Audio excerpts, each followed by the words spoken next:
You make more money than you did 3 years ago. On paper, you're doing better. Your paycheck is bigger, your title is bigger, and yet somehow you feel broker than you ever felt. You're not imagining it. You're not bad with money. Right now, the number one money question people are typing into search engines isn't, how do I get rich? It's quieter and a lot more honest. Can I actually afford my life anymore? Millions of people are asking it. Most of them earn a perfectly normal, even good income. So here's what we're going to do in the next few minutes. I'm going to show you exactly why your money feels like it's evaporating when you're earning more and the 4 psychological traps doing the evaporating. Number 3 is the one almost nobody notices, and it's probably happening to you right now. Let's start with the part that messes with your head the most.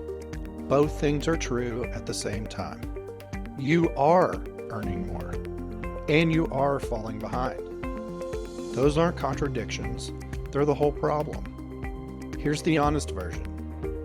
Over the last several years, the cost of specific things that make you feel financially safe, rent, groceries, insurance, a used car, childcare rose faster than almost anything else. Meanwhile, the things that got cheaper were mostly things that don't touch your survival: electronics, flights, random gadgets. So the price of feeling okay went up, while the price of distraction went down.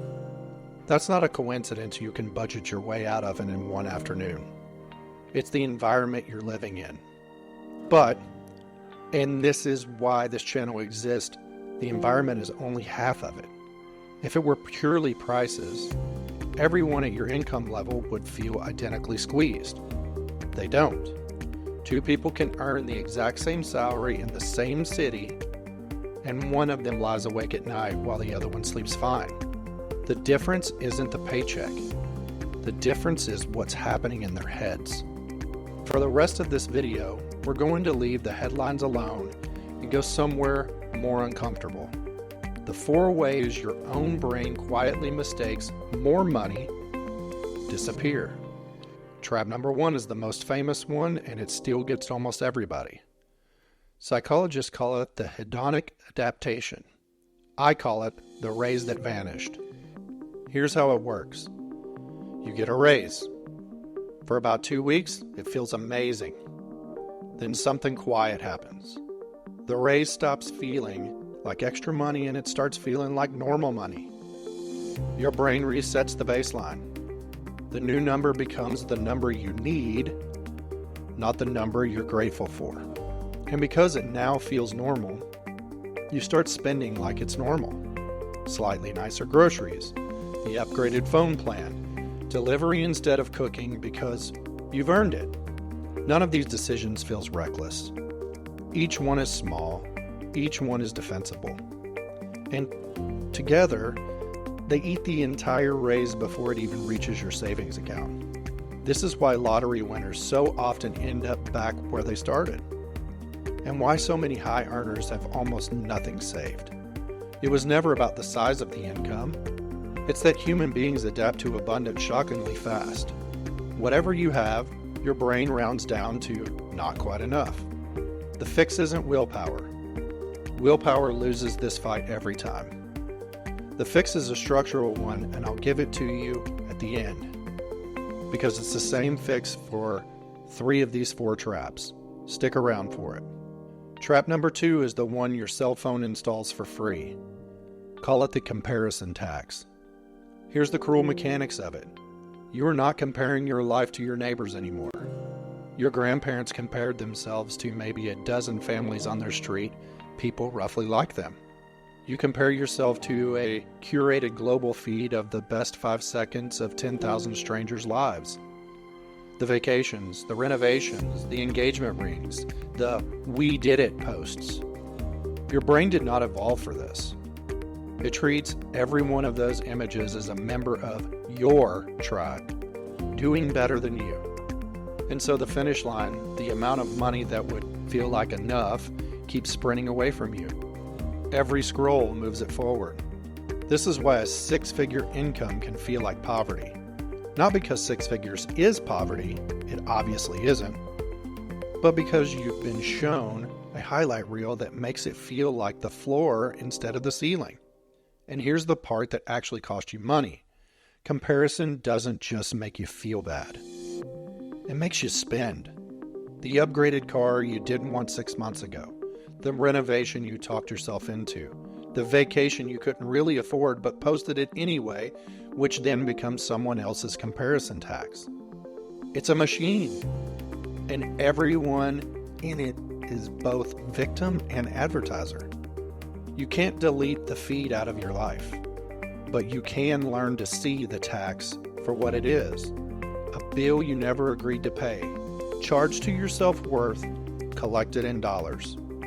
Now the one nobody notices, trap number 3, the affordability illusion. This is the big one, so stay with me. Somewhere in the last decade, the question quietly changed. It used to be, how much does it cost? Now it's, how much is it a month? The car, the couch, the phone, the mattress, the exercise bike, even a pair of sneakers, everything has been sliced into small monthly numbers designed to feel like nothing. And each one, on its own, is nothing. $99 a month, $40 a month, $12.99. Who can't afford $12.99? But here's what your brain doesn't do automatically. It does not add them up. Psychologists have a name for this narrowing frame. You evaluate each line payment in its own tiny box, in isolation, at the moment you're excited to buy the thing. You never see the total, and the entire modern economy is built to make sure you never see the total, because the total is terrifying and the monthly is painless. So you end up affording every individual thing and being unable to afford your actual life.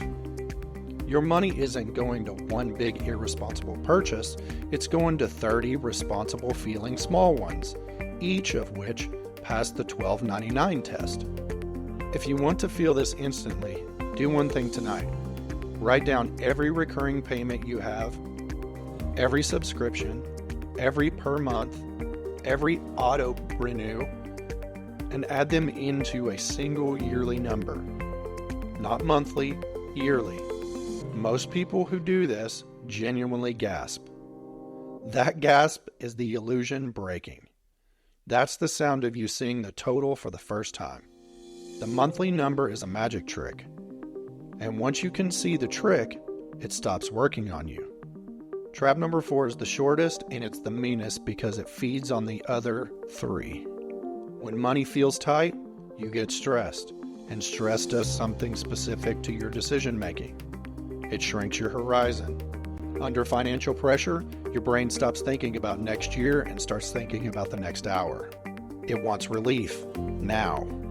And what's the fastest, cheapest hit on relief available to a stressed human in 2026?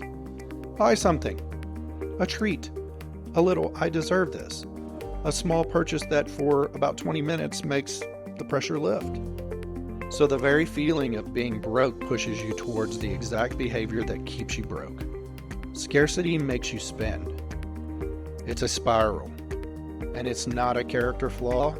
It's your nervous system doing precisely what it was wired to do. Understanding that it's a wiring problem, not a willpower problem, is the first step in stepping out of it. So here's the fix I promised. The one structural move that quietly defeats 3 of these 4 traps at once. It's not a budget. Budgets rely on willpower, and we just spent 10 minutes proving willpower loses. The move is this. Pay your future self first, automatically, before your brain ever sees the money. The day your paycheck lands, an automatic transfer moves a set amount into your savings or investments before you can adapt to it, before you can compare with it, before it gets sliced into monthly payments. You never feel it leave, because it was never in your hands to feel. Hedonic adaptation can't inflate a number you never saw. The comparison tax can't spend the money that's already gone. The affordability illusion can't nickel and dime a dollar it never touched. You're not fighting your psychology. You're routing around it. That's the entire game. And then one honest human step. Before any purchase over, say, 100, wait 24 hours and ask one question. Do I actually want this, or do I just want to feel better right now? Half the time, the answer sobers you up instantly. That single pause is worth more than any budgeting app you'll ever download. So now, you're probably not bad with money, and you're not imagining the squeeze. You're a normal brain running in an environment engineered to separate you from your money in ways you were never designed to notice. The people who get ahead aren't the ones with the most willpower. They're the ones who stopped trusting their willpower and built systems their psychology couldn't sabotage. If this reframes something for you, subscribe. This channel is one video a week, pulling apart exactly how your own mind keeps you broke and what to do about it. And tell me in the comments, which of the 4 traps hit closest to home? I read all of them. Next week, why the people who look richest are often the ones closest to the edge. We'll see you then.